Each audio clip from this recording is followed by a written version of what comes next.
আল্লাহ রাব্বুল আলামিন বলেন, কুল লাউ কানাল বাহরু মিদাদান লিকালিমাতি রাব্বি লানাফিদাল বাহরু ক্বাবলা আন তানফাদা কালিমাতু রাব্বি ওয়ালাউ জিনা বিমিসলিহি মাদাদা। আল্লাহ রাব্বুল আলামিন বলেন, মহাসাগরের পানি যদি কালি করা হয়, তারপরেও আমি আল্লাহর শুকরিয়া আদায় করে কালামের প্রশংসা করে শেষ করা সম্ভব নয়। শুধু এখানে শেষ নয়, আল্লাহ রাব্বুল আলামিন সূরাতুল লুকমানের 27 নম্বর আয়াতে বললেন, ওয়ালাউ আন্নামা ফিল আরদি মিন শাজারাতিন আকলামু ওয়াল বাহরু ইয়ামুদ্দুহু মিন বা'দিহি সাবআতু আবহুরিম মা নাফিদাত কালিমাতুল্লাহ।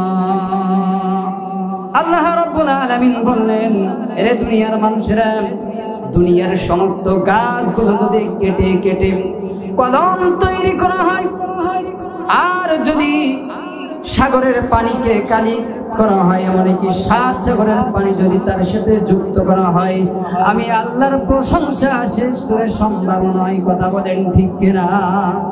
জনম জনম যদি গাহি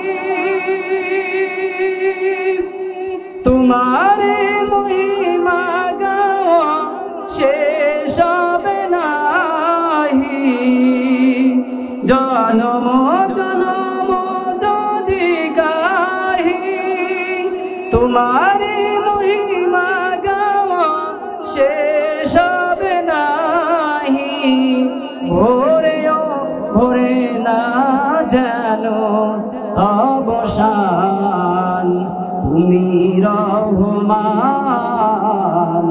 তুমি মেহেরবান, তুমি রহমান তুমি মেহেরবান। সকলেই মারহাবা বলেন।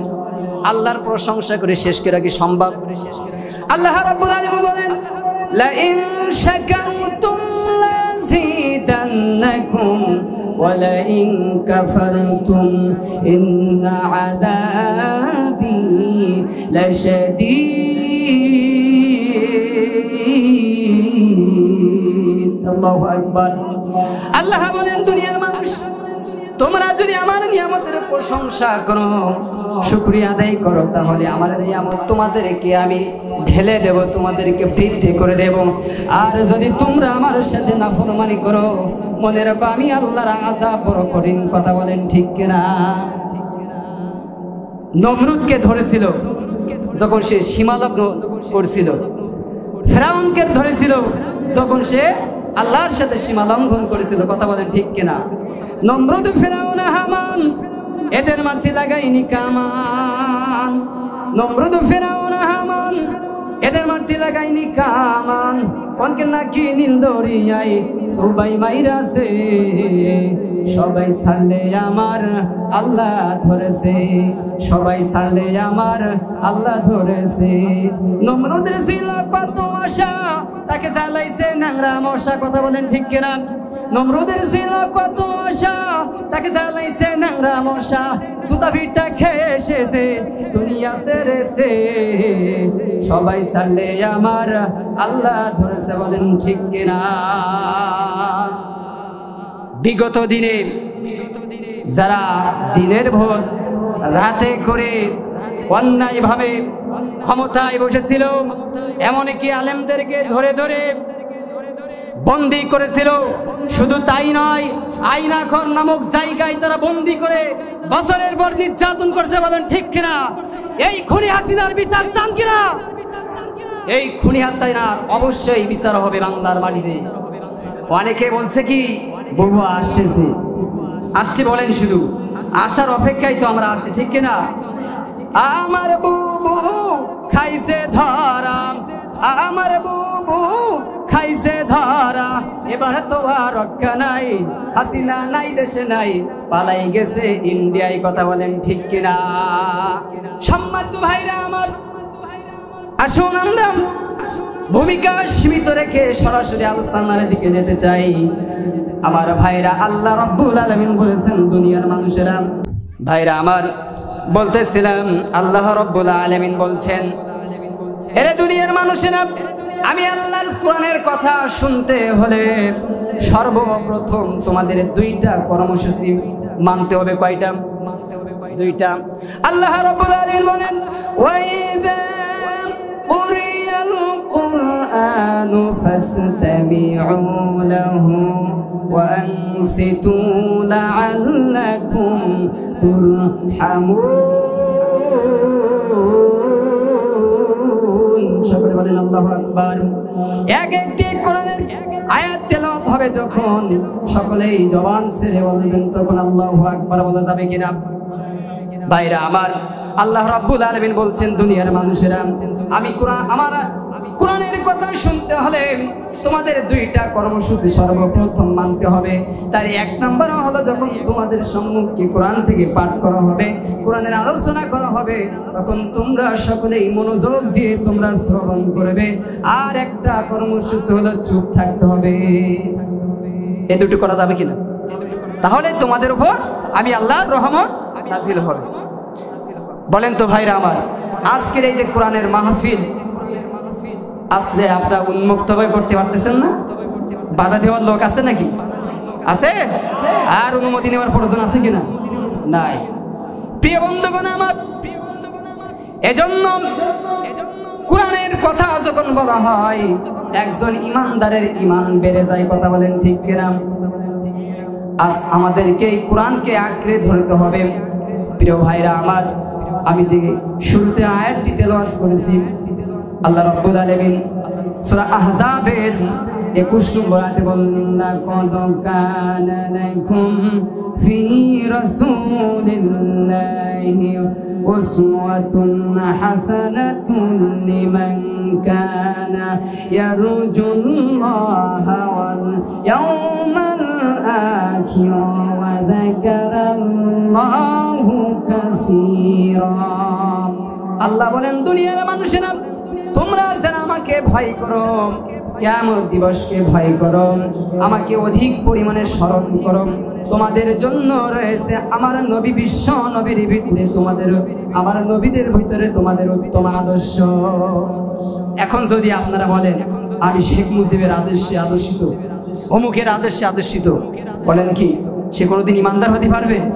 সে সরাসরি কি কোরআন বিরোধিতা করলো না? হ্যাঁ, কোরআন বিরোধিতা করলো, কোরআনের আইন সে মানলো না। এই কোরআনকে আজকে আমাদের আঁকড়ে ধরতে হবে একতাবদ্ধভাবে। প্রিয় ভাইরা আমার, আল্লাহর নবীর আদর্শে আদর্শিতবান ছিল আল্লাহর নবীর সাহাবীগণ। আল্লাহর নবী সাহাবী হযরতে আবু বকর সিদ্দিক রাদিয়াল্লাহু তাআলা আনহু, আল্লাহর নবীর সাহাবী আবু বকর সিদ্দিক রাদিয়াল্লাহু যখন ইন্তিকাল করলেন, যেমন দুনিয়াতে একজন ব্যক্তি মারা গেলে সমালোচনা হয় না, বলে না অমুক ব্যক্তির ভিতরে এই গুণটা ছিল, এই ভালো গুণটা ছিল, এই খারাপ গুণটা ছিল, আপনারা সমালোচনা করেন না। ঠিক যখন আবু বকর সিদ্দিক রাদিয়াল্লাহু তাআলা আনহু মৃত্যুবরণ করলেন, এমন একটা জলসা হলো, সেখানে বলা বলে হচ্ছে ওমর আবু বকরের ভিতরে এমন গুণটা ছিল। এমন একটা সময় এক বৃদ্ধা লোক বলল, আমি আবু বকরের ভিতরে দেখেছি প্রত্যেক দিন আবু বকর সিদ্দিক রাদিয়াল্লাহু তাআলা আনহু রুটি হালুয়া নিয়ে অমুক রাস্তা দিয়ে কোথায় যেন যেত। ভাইরা আমার, খলিফা তখন নিযুক্ত হলেন হযরতে ওমর ফারুক রাদিয়াল্লাহু তাআলা আনহু। তিনি রাতে ঘুমাতে গেলেন, ঘুমানোর সময় চিন্তা করলেন, আবু বকর সিদ্দিক রাদিয়াল্লাহু কেন আমার ভাই ওই রাস্তা দিয়ে যায়, আমাকে জানতে হবে। পরের দিন আল্লাহর নবীর সাহাবী হযরতে ওমর ফারুক রাদিয়াল্লাহু তাআলা আনহু রুটি হালুয়া নিয়ে তিনি ঠিক ওই রাস্তা দিয়ে যেতে লাগলেন। যেতে যেতে দেখলেন রাস্তার দুই ধার দিয়ে দুর্গন্ধ আসতেছে। তিনি হাঁটতে থাকলেন, হাঁটতে হাঁটতে তিনি দেখতে পেলেন একজন বৃদ্ধা, তার শরীর থেকে দুর্গন্ধ আসতেছে, কুষ্ঠরোগী অন্ধ মানুষ। ওই ব্যক্তির সামনে যখন ওমর ফারুক রাদিয়াল্লাহু তাআলা উপস্থিত হলেন, তিনি টের পেলেন কেউ যেন আসছেন। তখন বৃদ্ধা বলছেন, বাবা আজ 2 দিন তুমি কোথায় ছিলে? ক্ষুধার যন্ত্রণায় আমি ক্লান্ত। ওমর ফারুক বললেন, বৃদ্ধা আমি একটু কাজে আটকা পড়ে গিয়েছিলাম, এজন্য আসতে পারি নাই। আল্লাহর নবীর সাহাবী হযরত ওমর রাদিয়াল্লাহু তাআলা বলেন, আমি আপনাকে খাইয়ে দিচ্ছি। যখন হযরত ওমর ফারুক রাদিয়াল্লাহু নিজ হাতে বৃদ্ধাকে রুটি হালুয়া খাওয়াতে যাচ্ছেন, ঠিক সেই মুহূর্তে ওই বৃদ্ধা ওমর ফারুক রাদিয়াল্লাহুর হাত আটকে ধরলেন, ধরে বললেন, তুমি কে? তুমি তো আমার সেই বাবা না, আমাকে যে খানা খাওয়ায় তুমি তো সেই ব্যক্তি নাই। হযরত ওমর রাদিয়াল্লাহু তাআলা বললেন, হে বৃদ্ধা, আমি যে সেই লোক না, আপনি কিভাবে টের পেলেন? তখন বৃদ্ধা বলছেন, হে ওমর, আমি তোমাকে চিনি না, তবে তুমি মনে রেখো, তুমি জেনে যাও, আমাকে যেই বাবা, আমাকে যেই ব্যক্তি খানা খাওয়াতো, ওই ব্যক্তি যখন আমাকে খানা খাওয়াইতো, আমার ঠোঁটে ঘা থাকার কারণে নিজের মুখে চিবায়ে চিবায়ে ওই হালুয়াগুলো আমার মুখে উঠায় দিত। হযরতে ওমর ফারুক সঙ্গে সঙ্গে সিজদায় পড়ে গেলেন, বললেন, আল্লাহ, হযরতে আবু বকরকে তুমি কোন মাটি দিয়ে সৃষ্টি করেছো, আর আমাকে কোন মাটি দিয়ে সৃষ্টি করেছো? বৃদ্ধা কি প্রশ্ন করলেন, হে বৃদ্ধা, তুমি কি ওই ব্যক্তিকে চিনতে? বৃদ্ধা বললেন, না না না, তোমার পরিচয় দাও। তখন ওমর রাদিয়াল্লাহু তাআলা বলছেন, আমি হলাম খলিফা ওমর। হে বৃদ্ধা, তুমি কি জানো ওই ব্যক্তিকে? বললেন, না। হযরত ওমর রাদিয়াল্লাহু বলছেন, ওই ব্যক্তি হলো আর কেউ নয়, হযরত আবু বকর সিদ্দিক রাদিয়াল্লাহু তাআলা। সঙ্গে সঙ্গে বৃদ্ধা বলছেন, হে ওমর, আমি একজন ইহুদি, আমার ভিতরে জল্পনা কল্পনা ছিল, আশা ছিল আমি আবু বকরের হাতে হাত রেখে ইসলাম ধর্ম গ্রহণ করব, কিন্তু আমার হয় নাই। হে ওমর, ইসলামের আদর্শ যদি এমনই হয়, সাহাবীগণদের আদর্শ যদি এমন হয়, তা না হলে আমার বিশ্ব নবীর কেমন আদর্শ ছিল? এজন্য আল্লাহ পাক বললেন, লাকাদ কানা লাকুম ফি রাসূলিল্লাহি উসওয়াতুন হাসানাতুন লিমান কানা ইয়ারজুল্লাহা ওয়াল ইয়াওমাল আখিরা ওয়া যাকারাল্লাহু কাসীরা। এজন্য আল্লাহ বললেন, দুনিয়ার মানুষেরা, তোমরা যারা আমাকে ভয় করো, শেষ দিবসকে ভয় করো, তাদের ভিতরে আমার রাসূলের ভিতরে উত্তম আদর্শ রয়েছে। আজ আমাদের ভিতরে কি? এই গতকাল 14 ফেব্রুয়ারি ভালোবাসা দিবস গেছে কিনা? আমরা এই ভালোবাসা দিবসের চরিত্রের ভিতরে আছি, ঠিক কিনা? ভাইরা আমার, আল্লাহর রব্বুল আলামিন বললেন, যারা আমার নবীর আদর্শে আদর্শিত হবে, তাদের ভিতরে একটা গুণ থাকবে, সেটা হচ্ছে আল্লাহ রাব্বুল আলামিন সূরা মাইদার শুরুতে বলছেন, ইয়া আইয়ুহাল্লাযীনা আমানু আউফু বিল উকুদ। আল্লাহ বলেন, যারা আমার নবীর আদর্শে আদর্শিত হবে, তারা তাদের অঙ্গীকার সমূহ পূর্ণ করবে, তারা আমানতের খেয়ানত করবে না, কথাই কথাই মিথ্যা কথা বলবে না। আমাদের ভিতরে সমাজে আছে কিনা? আছে না? গীবত করে না?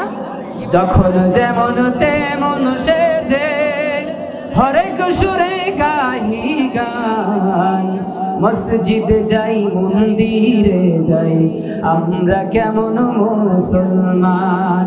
যখন যেমন তেমন সেজে হরেক সুরে গাহি গান, মসজিদে যাই মন্দিরে যাই, আমরা কেমন মুসলমান। আছে না? দেখেন ভাইরা আমার, আমরা কথাই কথাই মিথ্যা কথা বলি, গীবত করি, আমানতের খেয়ানত করি, তাহলে কি আমরা রাসূলের আদর্শে আদর্শবান হতে পারলাম? বলেন, পারলাম না।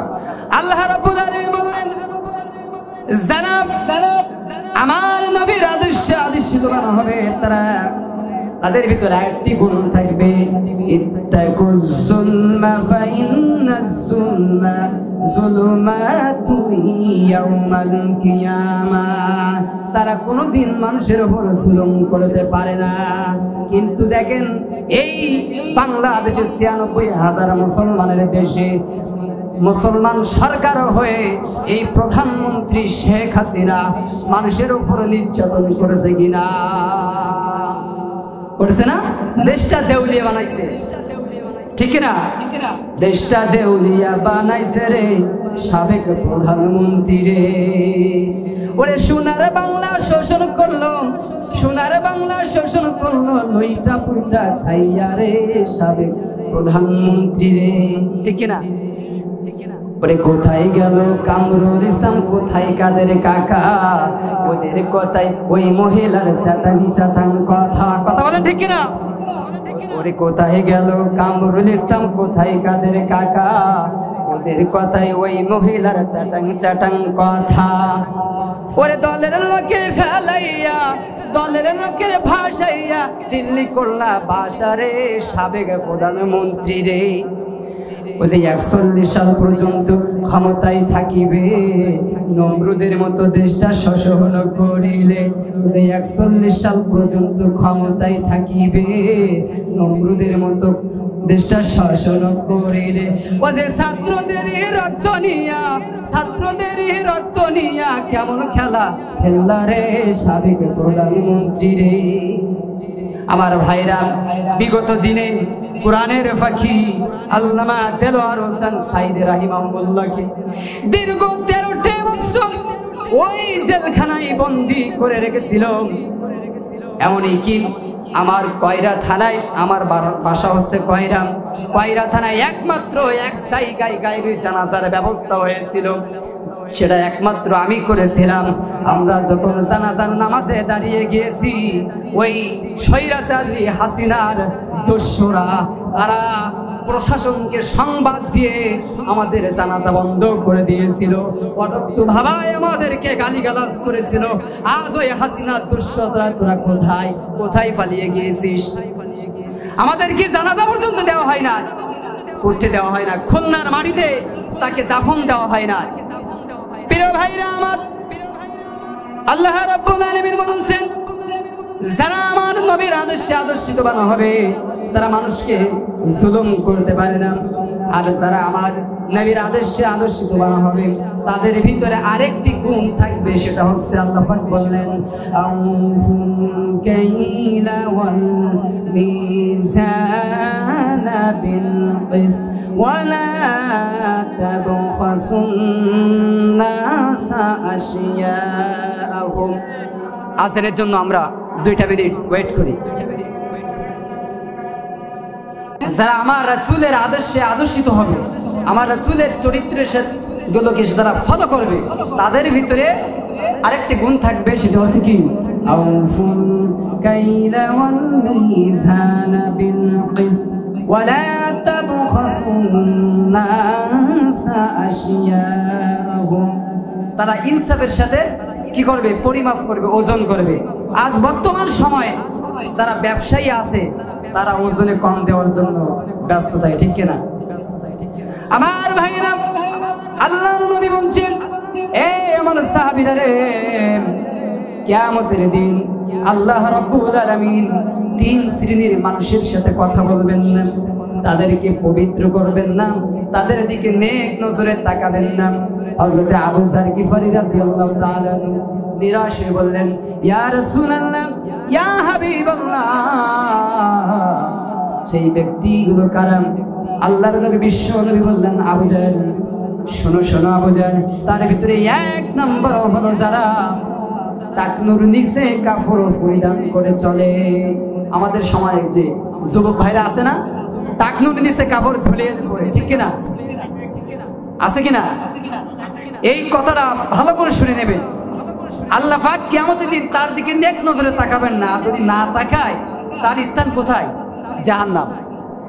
2 নম্বর বলছেন বিশ্বনবী, যারা দান করে খোঁটা দেয়, আমাদের সমাজে আছে না বেশিরভাগ মহিলারা দান করে খোঁটা দেয়, আমি যদি তোর সময় যদি এটা না দিতাম ওই বিপদ থেকে উদ্ধার হতে না।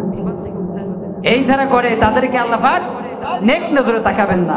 আর একটা হলো যারা মিথ্যা কসম করে তাদের পণ্য সামগ্রী বিক্রয় করে, বা আল্লাহর কসম ভাই এটা 10 টাকা দিয়ে কিনা 12 টাকা দিয়ে বিক্রি করবো, 50 টাকা দিয়ে কিনা 60 টাকা দিয়ে বিক্রি করবো বলে কিনা ব্যবসায়ীরা, ভাই এগুলো বলা যাবে না। জামাত 8টায় হবে, 55 আপনাদেরকে ছেড়ে দেবো, ঠিক আছে 5 মিনিট। প্রিয় বন্ধুগণ আমার, এজন্য বিশ্ব নবী বলেছেন, দুনিয়ার মানুষেরা আমার আদর্শে যদি তোমরা আদর্শিত হও তাহলে তোমরা ইহকালে শান্তি, পরকালে মুক্তি পাবে। এজন্য দুনিয়ার মানুষেরা আমাদের 1 নম্বর উচিত হলো এই কোরআনকে আঁকড়ে ধরার মতো। কথা বলেন ঠিক কিনা? এই কোরআনের বাইরে কোন বাবা কি বলেছে সেটাই কি আপনি ধরে রাখবেন? আসলে সময় স্বল্পতার কারণে এখান থেকে খন্ড খন্ড করে বলে শেষ করা যায় না। আমি যে আলোচনা ধরছি কমপক্ষে 2 ঘন্টা নিজে শেষ করা যায় না। ভাইরা আমার জন্য আজ দিন ফিরে এসেছে, উন্মুক্ত ভাবে আমাদেরকে কোরআন আঁকড়ে ধরতে হবে। বীর মুসলমান ধরো আল কোরআন, ফিরায়ে আনো সেই হারানো সম্মান। বীর মুসলমান ধরো আল কোরআন, ফিরায়ে আনো সেই হারানো সম্মান। লিল্লাহে তাকবীর, লিল্লাহে তাকবীর, তোলো তাকবীর ধ্বনি ধরায় আর একবার। বীর মুসলমান ধরো আল কোরআন, ফিরায়ে আনো সেই হারানো সম্মান। যে তাকবীর শুনে ওরে মুসলমান, ভয় কাফির কাফের বেঈমান। যে তাকবীর শুনে ওরে মুসলমান, ভয় কাফির কাফের বেঈমান। সত্যের সেই হুঙ্কার তোলরে আরেকবার, সত্যের সেই হুঙ্কার তোলরে আরেকবার। পাপ দুনিয়া ভেঙে কররে খান খান। বীর মুসলমান ধরো আল কোরআন, ফেরায়ে আনো সেই হারানো সম্মান। যে ঈমান বলে ওরে মুসলমান, শোষণ করেছিলি দুনিয়া জাহান। যে ঈমান বলে ওরে মুসলমান, শাসন করেছিলি দুনিয়া জাহান। সত্যের সেই তলোয়ার হাতে তোলো আরেকবার, সত্যের সেই তলোয়ার হাতে তোলো আরেকবার। পাপ দুনিয়া ভেঙে কররে চুরমার। বীর মুসলমান ধরো আল কোরআন, ফিরায়ে আনো সেই হারানো সম্মান। প্রিয় ভাইরা আমার, আমরা সেই খালিদ বিন ওয়ালিদের উত্তরসূরি, ঠিক কিনা? আমাদের আর কাউকে পিছে কারোর ভয়ে আমরা আর পিছিয়ে থাকবো না। আমরা প্রত্যেক মহল্লায় মহল্লায় আমরা ইসলামী সৈন্য বাহিনী তৈরি করব। কোন অপশক্তি আমাদের ভিতরে যেন বিরাজ না করতে পারে। ইনশাআল্লাহ পারা যাবে কিনা?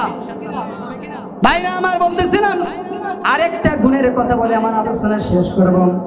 আল্লাহ রাব্বুল আলামিন বললেন, ও দুনিয়ার মানুষেরা, যদি আমার হাবিবকে তোমরা ফলো করো, আমার হাবিবের আদেশে যদি তোমরা আদেশিত হতে চাও, তাহলে তোমাদের ভিতরে আর একটা গুণ থাকা লাগবে। সেটা হচ্ছে আল্লাহ রাব্বুল আলামিন বলেন, ওয়া ইন তাসাদ্দাকু খায়রুল লাকুম ইন কুনতুম তা'লামুন। আল্লাহ রাব্বুল আলামিন বললেন, যদি তোমরা দান করো তবে তোমাদের জন্য কল্যাণ হবে। এটা কার কথা? আল্লাহ পাকের কথা। আল্লাহ পাক বললেন, যদি নবীর আদেশে যদি তোমাদের চরিত্র যদি গঠন করতে হয় তাহলে তোমাদেরকে দান করতে হবে। আল্লাহর নবী বিশ্ব নবী মসজিদে কুবা নির্মাণ করবেন একটা মিডল পয়েন্টে। জায়গাটা হচ্ছে ইহুদির কাছে গেলেন বিশ্বনবী। বিশ্বনবী বললেন ইসলামের জন্য দান করতেন, তিনি বললেন না, দান করব না। বলছেন বিক্রয় করেন, তাও করবে না। ইসলাম ধর্ম গ্রহণ করেন, তাও করবেন না। বিশ্বনবী চলে আসলেন, হযরত আলী গেলেন, আবু বকর গেলেন, ওমর গেলেন, দিলেন না। পরিশেষে হযরত উসমান গনি রাদিয়াল্লাহু তাআলা যখন ব্যবসা করে তিনি আসলেন। ওমর হযরত উসমান রাদিয়াল্লাহু একটি গুণ ছিল, তিনি যেখানেই ব্যবসা করতে যেতেন আগে পিতার কাছে যেতেন না, স্বামী স্ত্রীর কাছে যেতেন না, সন্তানদের কাছে যেতেন না, সর্বপ্রথম বিশ্ব নবীর সাথে সাক্ষাৎ না করে আল্লাহর নবীর কাছে এসে দেখলেন আল্লাহর নবী বিশ্ব নবী মদিন অবস্থায়। তখন হযরত উসমান রাদিয়াল্লাহু বললেন, ইয়া রাসূলুল্লাহ, ইয়া হাবিবাল্লাহ, আপনি আপনাকে মদিন অবস্থায় দেখা যাচ্ছে কেন? তখন সমস্ত ঘটনাটি উসমানকে খুলে বললেন। সঙ্গে সঙ্গে চলে গেল আল্লাহর নবী প্রিয় সাহাবী হযরত উসমান ইহুদির কাছে গেলেন। ইহুদিকে বললেন, হে ইহুদি, তুমি কিসের বিনিময়ে তোমার এই জায়গাটা দেবে? তখন ইহুদি বলছেন, উসমান, আমি তো তোমার অপেক্ষায় ছিলাম, তুমি আমাকে কি কোন সম্পদের বিনিময়ে সম্পদটা দিবে বলো? ইহুদি বললেন, আমি যা চাইবো তুমি কি উসমান তাই দিবা? উসমান বলছেন, হে ইহুদি, আমার নবীর জন্য, ইসলামের জন্য যদি আমার জীবনটাও দিতে হয় আমি দিব ইহুদি, বল তোর কি প্রয়োজন, কি চাস? তখন ইহুদি বললেন, হে ভাই উসমান, তোমার যাবতীয় সম্পদ আমাকে দিয়ে দিতে হবে। উসমান রাদিয়াল্লাহু দিয়ে দিলেন। সুবহানাল্লাহ। আমাদের সমাজে কেমন ব্যক্তি আছে? এইবার উসমান রাদিয়াল্লাহু বিশ্বকে বললেন, ইয়া রাসূলুল্লাহ, ইয়া হাবিবাল্লাহ, আপনি খুশি হয়ে যান, আমি জায়গা ক্রয় করছি। আল্লাহর নবী বলছেন, উসমান, তুমি কিসের বিনিময়ে ক্রয় করলে? তখন উসমান রাদিয়াল্লাহু বললেন, হে আল্লাহর রাসূল, আমি আল্লাহর ভালোবাসায়, আপনার ভালোবাসায় আমার জীবনের অর্জিত সম্পদ সব কিছুর বিনিময়ে জায়গাটা ক্রয় করছি। সুবহানাল্লাহ। ইহুদির মন মানে না, কি ইসলামের ভিতরে আছে দেখি। সামান্য সম্পদের জন্য উসমান রাদিয়াল্লাহু সব সম্পদ দিয়েছে। ইহুদি আসলেন, এসে বললেন, ইসলামের আদর্শ যদি এমন হয়, হে উসমান, আমি তোমার সম্পদ সব ফিরিয়ে দিলাম, আমাকে কালিমা পড়ে মুসলমান বানিয়ে দাও। লা ইলাহা ইল্লাল্লাহ মুহাম্মাদুর রাসূলুল্লাহ সাল্লাল্লাহু আলাইহি ওয়াসাল্লাম।